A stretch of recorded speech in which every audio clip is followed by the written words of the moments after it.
그러면요. 예. 그거는 따로 시간을 드릴게요. 네, 위원장님께서 뭐 탄핵 공작 모의 정황이다 뭐 이런 식으로 해가지고 김현태를 해유하신 것 같은데요. 야당 간사 없이 위원장실에서 만나셨죠, 위원장님? 예, 만났습니다. 그리고 진술서 받았습니까? 진술서? 네. 녹음이요? 녹음하셨죠? 녹음이요? 녹음과 진술. 그거는 제가 밝힐 필요가 없을 것 같아요. 아니요. 그럼 보좌관 배석했죠. 다 있었어요. 그렇죠? 음. 그 김선호 국방장관 대행도 알고 계셔야 될 것 같은데 김현태 특임단장이 해외 파병 부대장으로 인사청탁하지 않았습니까? 어떤 거요? 동의 다상 아니 그 유니필이나 이런데 해외 파병 부대 나가고 싶다고 위원장께 전혀 그런 적이 없었어요. 안 했습니까? 없었어요. 그럼 녹음이나 진술서 나중에 한번 보여주세요. 그거는 제가 아니 판단할 그러니까 회유 판단에 거래가 있었을 수 있다고 저는 생각합니다. 무슨 제가 거래가 알기로는 있어요? 아니 제가 정확하게 말씀드릴게요. 그리고 내가 장관 대행도 물어보려고 그래요. 해외 파병 부대장으로 해외 도피를 지금 시도하고 있으면서 위원장께 청탁을 했다라고 하는 게 있는데 그런 적 없어요? 박 의원님, 아니 없어요? 박 의원님 국회의원으로서 품위를 지키고 분명히 이야기하십시오. 지키고 있는 거예요. 무슨 여야 그 간사 없이 위원장 밀실에서 무슨 대령급 이야기를 단장을 회유하시면서 진술서까지 받았어요? 녹음도 다 하셨습니까? 그 녹음에 해외 파병 부대장 인사청탁은 뺐어요? 자, 장관 직무대행님, 김현태 특임단장 지금 돌아다니면서 해외 파병 부대장 해외로 보내달라고 하고 있어요, 안 있어요? 제가 아는 사실이 없습니다. 감사관님 없어요? 국방부에 감사관 없어요? 국방장관 직무대행님, 군복 및 군용장구 단속 법률을 개정을 하는데요. 우리가 군용장구가 어떻게 쓰이는지 이것에 대해서 명확하게 용도가 지정되어 있죠. 예, 군용 장비는 다 그 용도가 지정되어 있습니다. 그렇죠. 예. 예, 특히 그 직무대행께서는 수방사령관 하셨기 때문에 특임단의 임무와 그들의 군용 장구에 대해서 잘 아시고 계실 것입니다. 그런데 김현태 특전사 707 단장이 헌법재판소와 국방위원회에서 이 군용 장구에 대해서 거짓말을 했습니다. 즉 2월 6일 헌법재판소에서 국회에 가지고 갔던 케이블 타이는 사람 묶는 용도는 절대 아니고 문을 봉쇄하는 용도라고 했습니다. 이거 맞습니까? 코브라 케이블 타이 문 잠그는 용이에요? 잠깐 나와보세요. 조금 앞으로 나와도 돼. 괜찮아. 자, 이겁니다. 요 앞에 까만 거 보이시죠? 이게 코브라 케이블 타이예요. 이거 뽑아 보여주세요. 저겁니다. 저걸로 문 잠글 수 있어요? 이게 특전사 전용 미제 코브라 케이블 타이에 이게 문 잠글 수 있어요? 그 다음에 저쪽 왼손에 들고 있는 거 일반적인 케이블 타이에 저거 707이 들고 왔던 거예요. 자, 저런 장구에 대해서 수방사령관으로서 특임대 다 이끌어 보셨는데 거짓말 마구 해도 되는 거예요? 저 갖고 와봐요. 이게 당겨지는 거예요. 이렇게. 이거는 무슨 문을 잠궈요? 빠집니까 이게? 빠져요? 네? 이걸 가지고 헌법재판소를 능멸해? 하나 더 줘봐요. 아니 이렇게 마구제비로 능멸해도 되냐고요? 저거 하나 더. 저 마이크 끄세요. 마이크 끄세요. 이게 말이 되냐고요? 이게. 의원님, 네.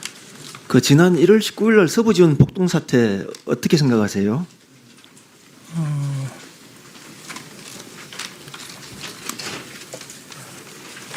그것도 답지를 봐야 됩니까?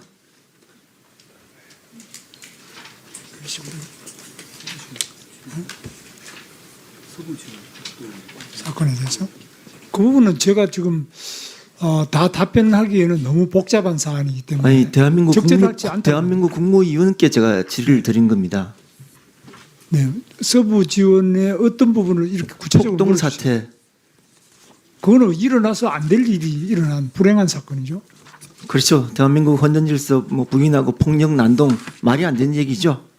예, 제가 봐서는 그런 일은 과거에도 없었고 또 앞으로도 일어나서는 안 될 사건이 일어난 매우 중대하고 불행한 사건이라고 네, 생각합니다. 알겠습니다.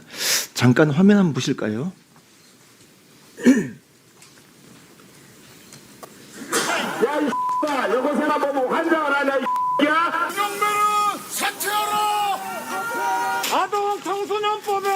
성관이 유착 설명해라 문영배.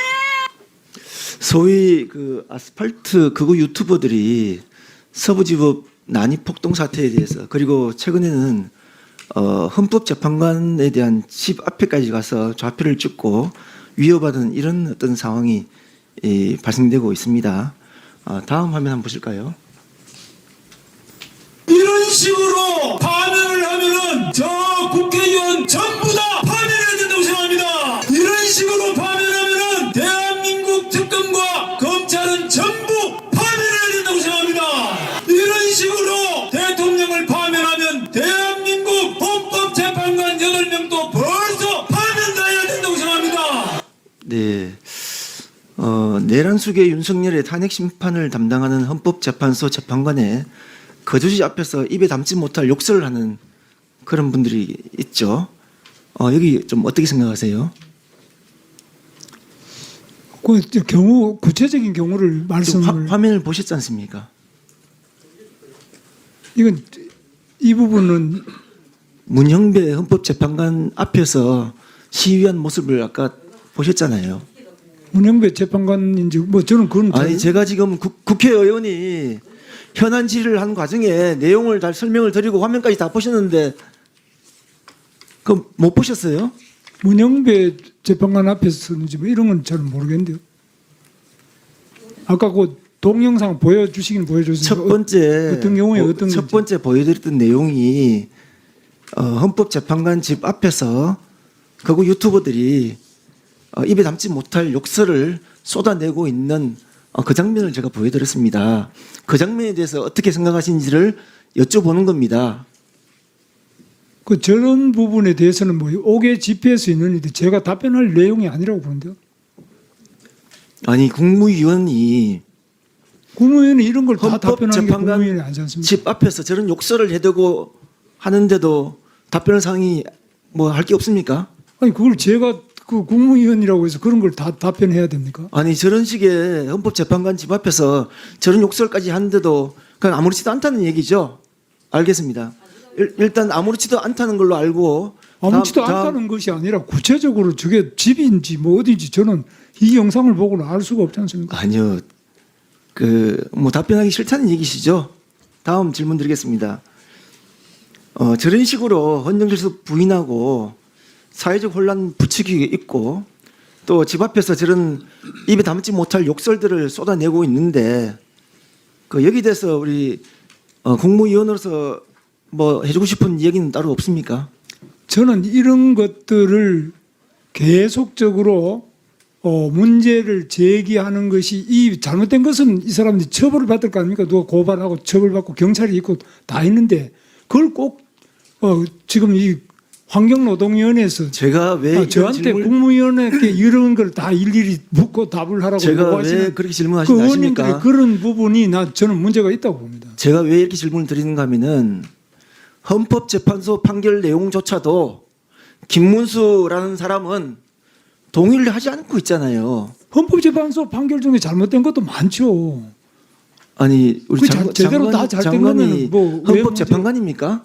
예? 여기서 결과 판결이 나오면 안 따라도 됩니까, 장관님은? 지금 이제 우리나라가 굉장히 어렵게 돼서 헌법재판소 자체가 뭐 전부 다 만장일치 판결을 일부러 유도한다든지 이건 매우 잘못된 것이죠. 그런 것은 자유민주주의에서 있을 수 없죠. 아니, 소수 의견은 소수 의견 대한민국에서 보장해야지. 그런 어떤 제도 하에서 동의가 안 되면은 뭐 대한민국 떠나야 되는 거 아닙니까? 왜 떠납니까? 아니 우리 헌법재판소에서 나온 결과가 동의가 안 되고 본인은 동의를 또 할 수도 없는 상황이라면은 헌법재판소를 고쳐 나가야지 왜 떠나라 그러십니까? 아니 장관님이 무슨 권한으로 고쳐 나갑니까? 대한민국의 법치주의고 헌정 질서 자체를 부정하고 있는 사람이 법치주의인데 대통령이 국민의 투표로 다 뽑힌 대통령인데 그 국민의 법치주의면 투표로 뽑은 법의 판단이 대통령은 나기 전에 왜 국민의 투표로 왜 뽑힌 내란이라 대통령은 그럽니까? 불법 계엄을 통해서 불법인지 아닌지는 봐야 될 거 아닙니까? 왜 의원님이 판사입니까? 왜 불법이다 아니라 지금 그 김문수 장관님 참 제가 매번 장관님하고 대화를 할 때마다 저로서는 자격 없다 정도가 아니라 어떻게 이런 사람이 국무위원으로서 역할을 하고 있는지에 대해서 참 참 속에서 막 천불이 납니다. 다음 질문 이어가겠습니다. 입니다. 네, 고용노동부 장관에게 묻겠습니다. 지난주 대정부 질문에서 제가 고 이재학 PD, 고 이한비 PD, 고 오요한나 기상캐스터 언급을 했었습니다. 알고 계시죠? 네. 이분들에 대해서 좀 확인은 해보셨나요? 예, 확인을 했습니다. 어떤 분들이시던가요? 네, 됐습니다. 예, PD 아나운서 이렇게. 고 오요한나 기상캐스터 어떻게 돌아가셨는지 아세요? 예, 그 과정은 첫 번째 극단적 시도를 했다가 그 두 번 다시 해서 마지막에 그렇게 돌아가셨는데 참 충분히 그러니까 어떤 이유로 돌아가셨는지는 혹시 아세요? 예, 네, 됐습니다. 가양대교 예. 차관께서 조언해주지 마시고요. 제가 장관한테 묻고 있으니까요. 네, 필요하면 제가 차관한테 묻겠습니다. 네. 고 이재학 PD 사건 좀 알고 계시는 거 있으세요? 전에 있었던 것으로 제가 듣고 있습니다. 그 지역 민영방송에서 한 14년 이상 네. 소위 무늬만 프리랜서라는 이름으로 PD로 근무를 했습니다. 별명이 라꾸라꾸였을 정도로 방송사 내에서 거의 먹고 자고 하면서 일을 했어요. 사실은 정규직 PD하고 다를 바가 없는 네. 노동자였습니다. 네. 근데 갑자기 어느 날 한순간에 그냥 해고가 돼요. 그래서 해고 무효 확인 소송을 했는데 1심에서 패소를 하고 너무 억울해서 자살을 합니다. 네. 결국은 2심에서 유족분들이 소송을 이어받아서 항소심에서는 노동자성을 인정받습니다. 그런 사건이에요. 네. 이게 저는 하나의 특출난 사례가 아니고 지금 대한민국 방송사 비정규직의 현실을 그대로 보여주는 사건이라고 생각을 합니다. 네. 당시에 제가 소송 대리인이었는데 이 사건이 한국 사회 비정규직 문제를 한국 사회에 알려낸 매우 중요한 사건이고요. 네. 제가 지난주 대정부 질문에서 방송사는 비정규직 백화점이다 이런 질문을 했어요. 네. 어떤 의미인지 파악은 해보셨습니까? 예, 뭐 굉장히 비정규직이 다양한 작가라든지 뭐 여러 부분에서 많이 있고 이 부분이 저는 해결할 수 안 있겠나 싶어서 제가 방송사에 있는 분들이랑 여러 가지 각도로 알아봤는데 알겠습니다. 이게 쉬운 문제가 아닌 것 같아요. 앞으로는 어떤 사안에 대해서 좀 구체적으로 파악을 하시고 구체적으로 답변을 주시면은 네, 생산적인 논의가 될 것 같습니다. 네, 추상적이면은요 업무 파악이 안 됐다라고 평가될 수 있어요. 방송사에는요 정말 다양한 직종의 여러 가지 형태의 비정규직들이 존재합니다. 네, 저는 이번 MBC 고 오연나 사건의 뿌리에는 이런 방송사의 고질적인 비정규직 백화점 이게 자리 잡고 있다 이렇게 생각을 합니다. 네. 동의하세요? 그렇습니다. 많이 특별감독 진행하고 계시는데 예. 지난주 말씀드린 것처럼 엄중하게 신속하게 근본을 파헤치는 그런 조사가 돼야 됩니다. 네, 그렇게 저희들 하고 있습니다. 지난주 대정부 질의에서 제 질문에 답변하시기를 제가 말씀드린 바와 같은 방송사 비정규직 문제의 근본 해결을 위해서는 이런 전반적인 상황을 파악을 하고 대책 마련해서 조치해야 된다 동의하셨고 그래서 기획감독 하겠다라고 확답을 주셨어요. 기획감독 계획 수립하셨어요? 지금 아직 특별감독을 계획 수립 아직 안 하셨어요? 네, 특별감독을 언제까지 하면서 수립해서 국회에 보고하겠습니까? 특별감독을 우선에 마치면서 그 기획감독 부분에 대해서 다시 구체적으로 기획감독 계획을 언제까지 수립하시겠어요? 그 부분 조금 더 봐야 되겠습니다. 구체적으로. 아니 이렇게 엄중한 문제에 대해서 근본적인 해결책이라고 잠깐만요. 특별감독하고 있죠. 엄중한 사안에 대해서 근본적인 해결책이라고 말씀드리는 기획감독은 그렇게 천천히 고민하시면 안 되죠. 특별감독을 우리 이제 자체 역량이 있기 때문에 특별감독과 별개로 이것은 별도의 감독반을 편성을 해서 전국의 방송사 중 샘플링을 해서요. 분명하게 구체적인 감독 계획 수립해가지고 신속하게 진행해야 됩니다. 이런 일들 계속 방치하시면 안 돼요. 예, 그건 방치가 신속하게 아니라 계획 수립하시고요. 예, 예. 20년 이재학 PD 사망 당시에 우리 존경하는 박정원 의원님 말씀하신 것처럼 늑장 근로감독을 했습니다. 그 감독 결과 조그만 지역 민영 방송사에서도 다수의 무늬만 프리랜서가 노동자라고 확인이 됐어요. 그 이후에 방송사 이 비정규직 문제 대책 마련하겠다 고용노동부가 공표를 했습니다. 공언을 했고요. 그 뒤에 아무런 조치 안 했습니다. 이런 일들이 그래서 생기는 거예요. 그래서 지난주에 이에 대한 정부의 책임 통감한다 이렇게 말씀하셨잖아요. 그렇습니다. 그건 뭐 문제가 많습니다. 신속하게 대책 마련하시고요. 네. 지난 5년간 중노위에서 방송사 비정규직과 관련한 노동자성 이슈가 많이 제기됐었습니다. 네. 그중에 총 38건이 노동자성 다툼이었는데 55.3%가 노동자성을 인정받았어요. 네. 무늬만 프리랜서가 아주 지금 남용되고 있다는 거 분명하게 인식하시고 대책 마련하셔야 됩니다. 네. 자, 윤석열은 계엄 당시 체포의 채자도 꺼내지 않았다고 계속해서 이야기를 하고 있습니다. 예. 그런데 국회의원 체포와 관련해서 여러 군데에서 지금 어마어마하게 확인이 되고 있어. 예. 그런 와중에 결정적 진술이 언론에 공개가 됐습니다. 계엄 당시 윤석열 전화를 6번 받았던 사람이 있어. 그게 바로 조지호 경찰청장입니다. 예. 근데 조지호 경찰청장이 검찰에서 진술한 내용이 이번에 이제 언론에 공개가 됐는데 네. 이거는 진짜 결정적 증언입니다. 네, 맞습니다. 소개 부탁드립니다.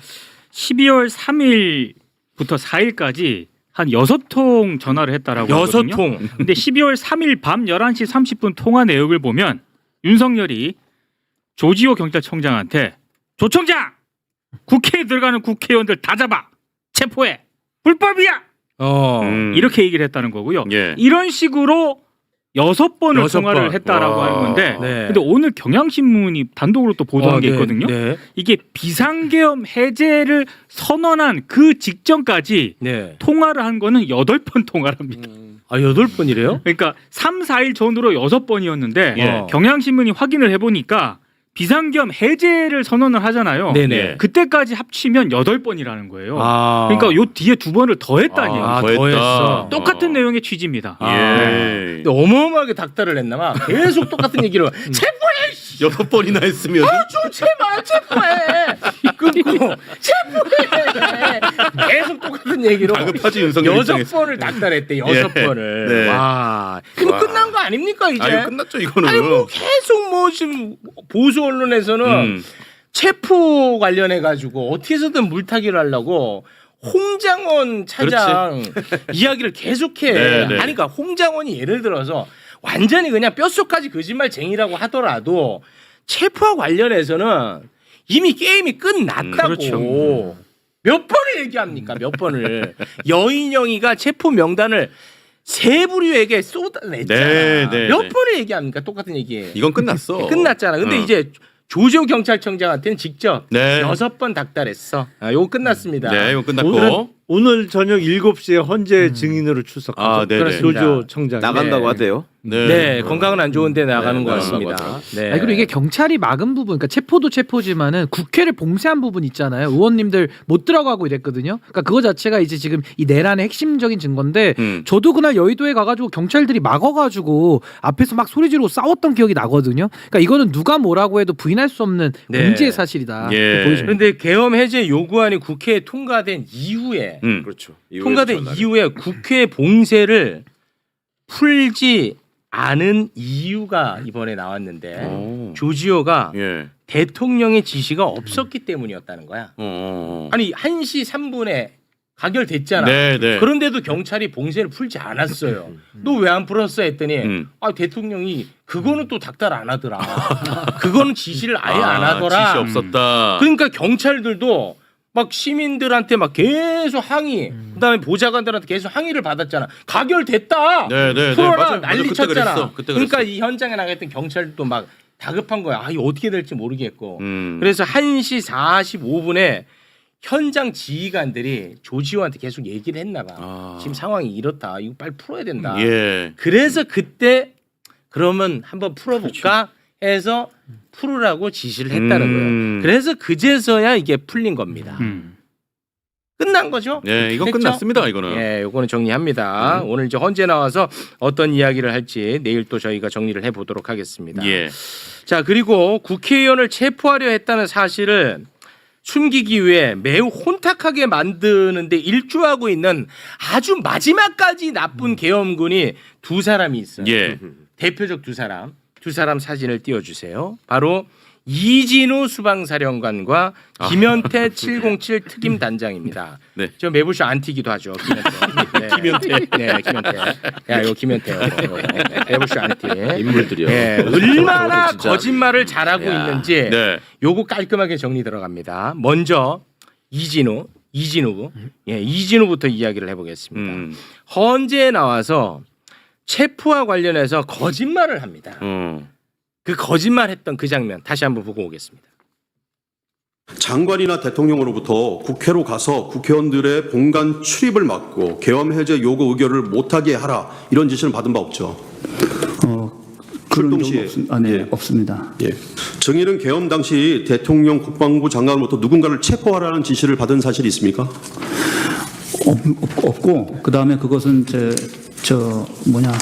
더 이상 답변 드리지 않겠습니다. 자꾸 거짓말을 시키니까. 그러니까. 시키니까 어쩔 수 없이 거짓말하는데 이게 잘 안 되네. 없고 그만 좀 해.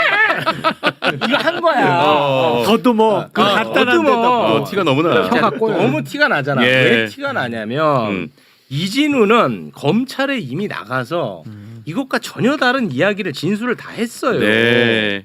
12월 4일 0시 30분부터 윤석열한테 무려 3번의 전화를 받습니다. 그 전화 내용을 검찰에서 다 진술을 했어.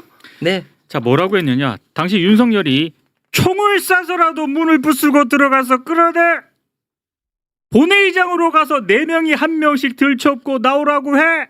마지막 빨리 들어가. 계속했나 봐 이 얘기를. 자, 그러니까 닭달. 이진우 당시 수방사령관이 못 들어가는데 왜 자꾸 그래요? 아 잠깐만 윤석열한테? 윤석열한테 못 들어간다고요? 이렇게 얘기했어요. 군 최고 통수권자한테 하도 지랄하니까. 근데 그 전 단계가 있어. 이진우가 네. 김용현한테도 얘기한 거. 진짜 지금 여기 그렇죠. 현장에 한번 와봐라. 끝났네 이것도. 끝났잖아. 됐지. 그만합시다 이 얘기는 진짜. 윤석열이도 그날 얼마나 바빴어, 그러니까 수방사령관 전화해가지고 족쳐야지. 예, 맞아. 특전사령관한테 또 전화했잖아. 맞아요. 그러고 나서 또 끝나고 나서는 경찰청장한테 계속 전화해야지. 진짜 엄청 바빴더라고. 전화하느라고. 야. 일을 그렇게 근데 좋아하지. 진짜 오늘 이상하네. 웬 버퍼링이 이렇게 심하지? 네, 버퍼링이 좀 심합니다. 이 중요한 얘기 좀 그러니까, 들어가는데. 오늘 좋은데. 오늘 진짜 완전히 그 깔끔하게 정리가 되는 그런 날이거든요. 이 버퍼링이 굉장히 심하고 지금 다시 또 괜찮아졌다고 합니다. 잡담하면 괜찮아. 그러니까 주요 내용만 다루면 주요 버퍼가 내용 걸려. 다루면은 바로 버퍼링이야. 이게 오늘 진짜 굉장히 중요한 얘기거든요. 네네네. 좀 바꿔서 한번 해볼까? 김진우라고 그러고 이현태라고 그러고. 그럼 또 정상으로 또. 그러면 정상으로. 지금 잘 들린답니다. 네. 지금 잘 들린대요. 네. 윤석열 만세. 잘 들려. 윤석열 잘생겼다. 잘 들린다. 또. 야, 미치겠네. 김건희 화이팅. 또렷하답니다. 지금 진짜 또 중요한 얘기를 해야 되는데. 네네. 두 번째 거짓말쟁이 김현태 707 특임단장. 예. 이 자는 이제 국회에 직접 나갔던 자입니다. 근데 이 자가 12월 9일 눈물의 기자회견을 했죠. 그때는 분명히 얘기했어요. 국회의원 끌어내라는 지시를 자기가 들었다고 받았다고 네네. 분명히 얘기를 했어요. 그러다가 또 헌재에 나와서는 국회 방어 차원에서 병력을 투입했다고 얘기를 해요. 네. 그 정말 말도 안 되는 거짓말 그 장면을 다시 한번 보고 오겠습니다. 증인이 부여받은 봉쇄의 의미가 국회의원들 출입을 금지시키라는 것이나 이런 것들이 아니라 매뉴얼에 따라서 테러리스트 등 적대적 위협 세력으로부터 국회에 진입되지 못하도록 방어하라는 그런 개념이죠. 네, 맞습니다. 이 또한 거짓말을 이제 종용을 하긴 하지만 네. 자 그런데 김현태가 이제는 더 이상 거짓말 못합니다. 결정적 물증이 나왔어요. 네. SBS가 어마어마한 단독 보도를 했습니다. 예. 그 12월 3일 지난해 밤 11시 46분인데요. 김현태 특임단장이 707 특수인문단 지휘부가 참여하는 단체 대화방이라는 게 있어요. 그때 이제 서로 이제 그 당시 상황에 대해서 뭔가 지시를 하고 이랬을 거 아닙니까? 네네. 근데 김현태 특임단장이 11시 46분에 네. 본회의장 막는 거 우선. 끝났다. 자, 그리고 그 뒤에 또 있습니다. 진입 시도 의원 있을 듯. 아 끝났어. 문 차단 우선. 끝. 이후 진입 차단 막고. 이 김현태 단장이 직접 지시한 거예요. 끝났지. 이 물증 나왔잖아. 끝났네. 김현태 근데 왜 이렇게 거짓말 하는 거야? 김현태. 끝났잖아. 이거 끝났어. 물증이 나왔잖아. 이거는. 네, 이건 깔끔하게 끝났습니다. 끝났다. 네. 뭐 더 논평하려고도 하지 마. 아니 근데 뭐 요즘에 논평해? 아니 이렇게 물증 나와도 자꾸 거짓말하는 끝났잖아. 사람들이 이거는. 많더라고요. 요즘에. 물증은 네. 끝났잖아. 끝났습니다. 끝났지. 자 그리고 엄청 소름 돋는 장면이 있어요. 소름 돋는 장면. 네네. 계엄 해제 요구안이 통과된 직후 707 특임단 군인들이 국회 전기를 끊었잖아. 예. 일단은 그 장면을 잠깐 다시 한번 또 보고 오겠습니다. 아 진짜 이게 소름 돋는 장면이 이제 있습니다. 이게 지금 계엄 해제 요구안 가결된 이유입니다. 네. 근데 전기 끊었잖아. 전기 끊었어요 실제로. 자 5분 47초간 전기가 끊어졌습니다. 예. 요거는 실제입니다. 전기를 끊고 네. 자기들끼리 텔레그램을 나눴던 내용이 이번에 공개가 됐어. 지 현장에 저 있는 애들 있지. 네네네. 저기서 텔레그램을 나눈 거야. 그 내용 보면 진짜 야 소름 돋는다. 이 역시 그 단톡방입니다. 네. 거기서 12월 4일 새벽 1시 11분쯤에 707 특수임무단 작전과장이 또 하나 메시지를 툭 던지거든요. 정문 그 707 특임단 전원이 모이면 말씀 주십시오.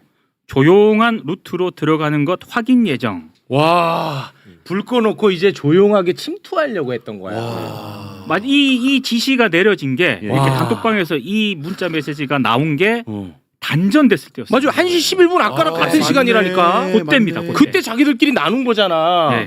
조용히 침투하려고 했다. 야, 이건 진짜 이거 너무 무서운이야.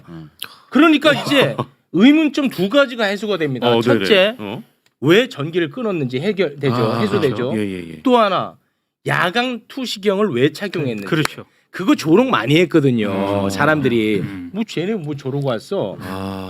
근데 암흑 속에서 이제 이유가 있었던 거야. 그러니까 지금 또 거짓말이라고 생각나는 게 김현태가 초반에 그런 얘기 했잖아요. 제대로 준비도 안 하고 출동하는 상황이라서 티맵 보고 예. 국회의사당 찾아갔다 예. 뭐 이런 식으로 했잖아요. 예. 근데 지하 구조나 이런 것까지 지금 알고 간 거잖아. 심지어 배전반 위치까지 알고 간 거잖아요. 예. 그러니까 그런 문제가 있고 김현태는 정말 생각을 잘못한 게 누구 얘기를 들었는지 모르겠는데 이거는 지금 철저하게 이용당하는 거거든. 네. 이 사람은 그 저거 뭐 성일종 만나고 뭐 이러고 다니면서 지금 마음이 바뀐 것 같은데 가만히 그냥 처음에 울었던 그 기조대로 갔으면은 부하 수행으로 빠질 수 있었어. 근데 이렇게 하면서 내란 주요 임무 종사자 되는 거야. 올라가 버려요. 그렇지, 올라가 버렸어요. 이런 바보가 어딨어. 계급도 낮은 게. 그러니까 아이고 나 참 그 형량 차이가 엄청 크잖아요. 엄청 크죠. 2배 3배 늘어나는 건데. 2배 3배. 그러니까 인생 끝나네. 너 옆에서 너 처자식 생각해야 될 거 아니냐. 네가 했다 그러면 네가 독박 쓰는 거다. 이런 식으로 누가 이제 속였을 거예요. 네. 그러니까 그나마라도 안 했다고 해야지. 너는 대령밖에 안 되니까 살 수 있다. 이런 식으로 거짓말했을 텐데.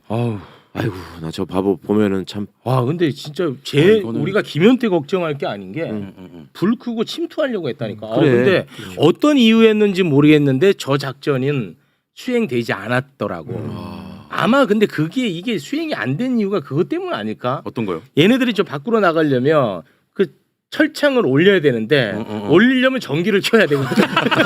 그래. 그 얘기야. 딜레마에 빠져. 그 딜레마야. 전기의 딜레마라고. 전기의 딜레마. 야 출동. 야 투입. 포목으로 투입한다. 앞에 철책이 막혀 있습니다. 어떻게 올릴 거야? 전기 올려야 됩니다. 그랬던 거 아닌가. 그래서 이게 실제로 이 작전은 이제 수행은 안 예. 됐습니다. 근데 무섭다. 그런데 어. 소름은 계속 돋습니다. 또 있어? 2차 계엄을 시도했던 것 같습니다. 1시 44분 예. 텔레그램이 공개가 됐습니다. 자, 이것도 이 저 소름 내용을 돋고. 보면요. 우선 집결 보유만 복귀 미정. 사령부 지시. 그러니까 일단은 집결은 하고 있었어요, 얘네들이. 예. 그런데 야, 복귀는 복귀하는 거 아니다. 복귀하지 마라. 이게 사령부 지시였다는 거야. 1시 44분입니다. 1시 44분이야. 네. 그리고 이보다 한참 더 시간이 흘러 예. 3시 8분에 나눈 텔레그램 보잖아. 이것도 진짜 소름 돋습니다. 이거는 정말 소름 돋는데요. 합참 강조 사항이라는 딱 합참 강조 사항. 예. 그리고 1. 전 부대 출입 통제 강화. 그리고 2. 별도 지시 시까지 감시 경계 등 대비 태세 관련 활동 외 모든 부대 활동 통제하 출동 태세 유지. 출동 태세 유지야. 3시 8분입니다. 그런데 저 때가 언제냐? 육군 고위 장교 30명이 올라올 때. 계룡대에서 계엄사령부로 올라올 때. 맞습니다. 와, 나 진짜 너무 무서워요. 그러면서 그때 한남동 국회의장 공간 쪽에는 계엄군이 예. 막 가서 서성일 서성일, 때잖아요. 그렇죠. 서성일 때. 그러니까 와. 제2계엄을 선포하고 해제를 막기 위해서 이제 의장이 혹시 이제 귀가하면 중간에서 낚아채려고 했던 거지. 와, 너무 무섭지 않아요? 근데 이거 왜 이러냐고 합참한테 물어봤거든. 네네. 근데 합참이 뭐라고 얘기를 하냐면 이거 계엄하고 관계없이 대북태세 지침이었대. 말이 되냐? 얘네들은. 근데 왜 계엄사령부로 가냐고. 그렇죠. 아니 여기서 계속 비상계엄 선포 직후부터 북한은 계속 의문의 일패를 한 거예요.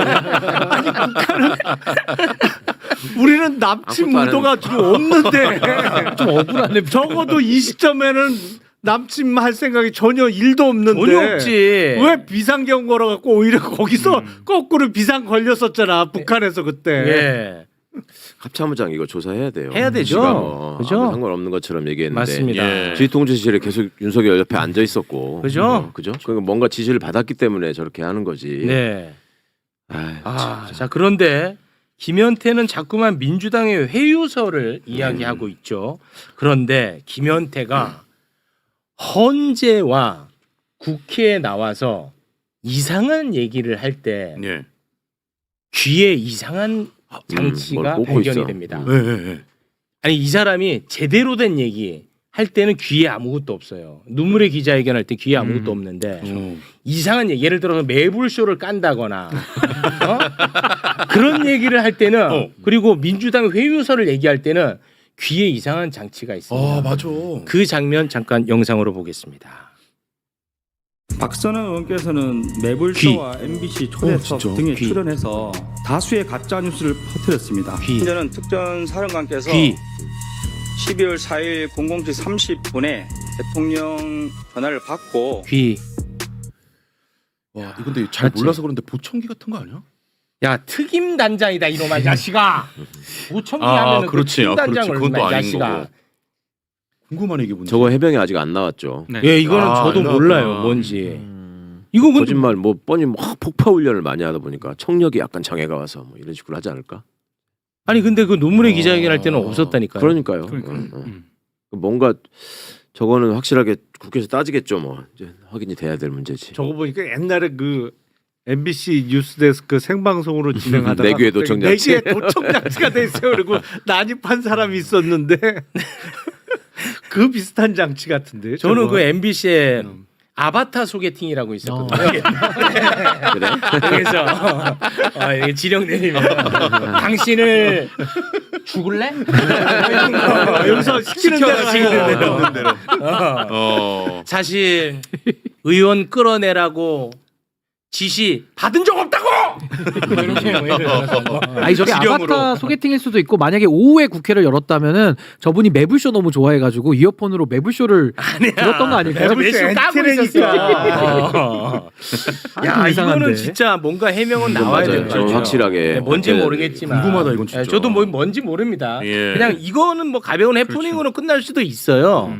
예, 그러나 이거는 아무튼 해명이 나오긴 나와야 될 것 같습니다. 네네. 네.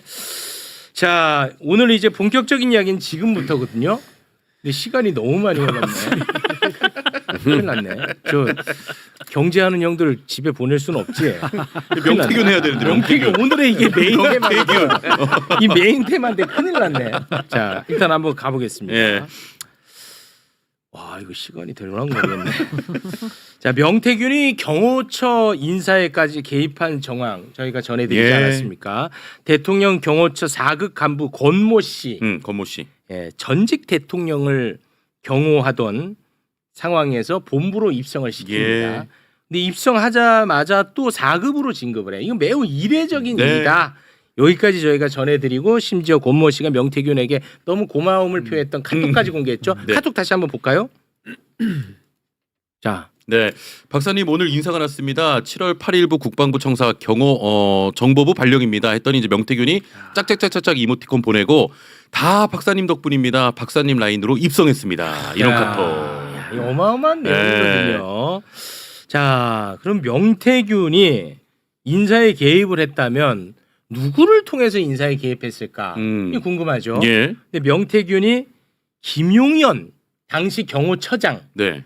당시 경호처장 김용현을 통해서 인사를 청탁한 것 아니겠느냐 하는 정황이 새롭게 나왔습니다. 2022년 6월 윤석열은 스페인 순방을 떠납니다. 2022년 네네. 6월에. 6월에. 그때 김용현 경호처장도 함께 가거든요.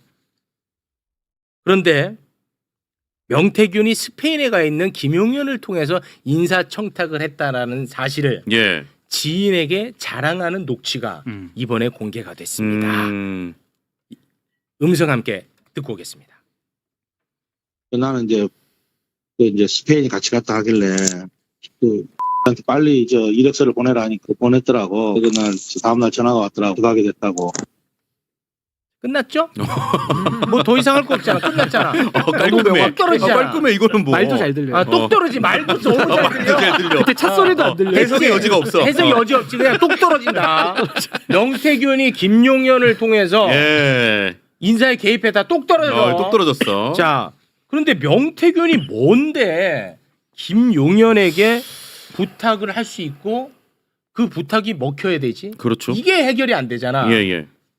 녹취에 김건희의 최측근 황종호 행정관 이름이 거론이 됩니다.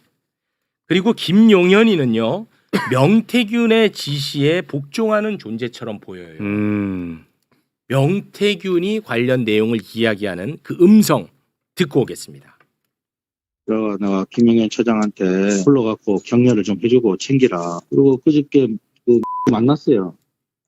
김용현이 하여튼 불러서 격려할 거고 그 누구의 대통령 조카 황종호 내가 소개시켜 줄 테니까 관계를 잘 해라. 얘기해 줬어. 한 일주일에 한두 번씩 통화를 하거든.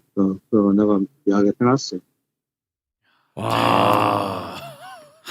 와 이거 어마어마합니다. 아니 진짜. 경호처장 김용현이한테 민간인 명태균이가 네. 그 권모 시정 거 좀 챙기소잉 이렇게 얘기한 거야. 근데 저 황종호라는 사람은 굉장히 유명한 행정관이에요. 예. 그럼 아버지와의 관계 이런 것도 있고 구구절절 그 전부터도 계속 이름이 나왔던 사람인데 이제는 명태균과의 관계 속에서 사실은 이렇게 그 중간 전달자 역할 이런 식의 메신저 역할을 좀 했다라는 게 명확히 드러났기 때문에 이거 반드시 수사해가지고 싹 다 밝혀야 됩니다. 그러니까 대선 때 이른바 사모 수행을 했었죠. 네. 황종호 행정관이. 유명한 사람. 근데 원래 황종호 행정관의 부친하고 인연이 있는 거잖아요. 윤석열과. 네. 네. 오랜 그 인연이 있는데 그래서 그 부친이 강릉의 전설 이렇게 불렸는데 그게 좀 잘못된 거예요. 원래는 강릉의 전선이야 전선. 이 양반이 전선업자야. 실제로 그러니까 그래요? 우리 건물 짓거나 이러면 전기 들어가잖아요. 대선 그러니까 단종 면허를 갖고 있는 게 전선. 전선. 그래서 강릉의 이제 대표적인 전선업자라 강릉의 전선인데 그게 어떻게 유통되다 보니까 강릉의 전설이 돼버렸어.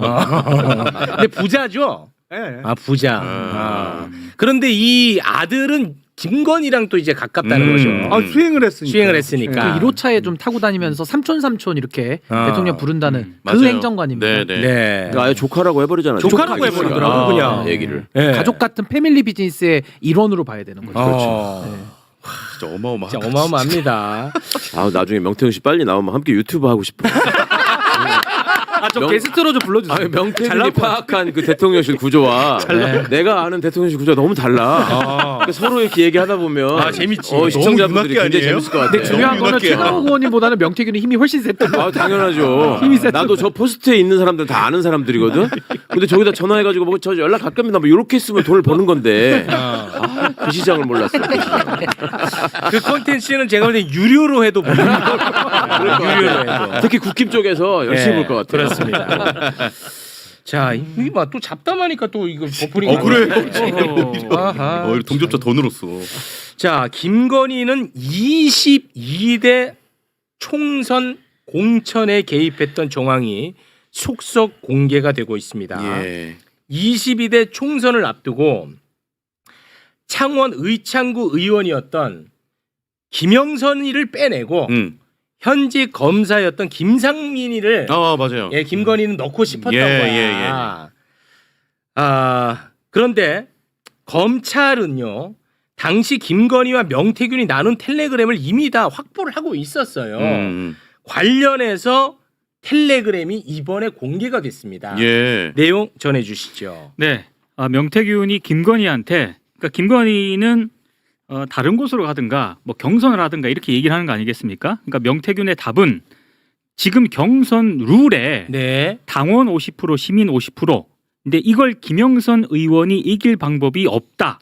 그래서 여사님이 이 부분을 해결해 주세요라고 보냅니다. 그러니까 김건희가 단수를 주면 나 역시 좋음.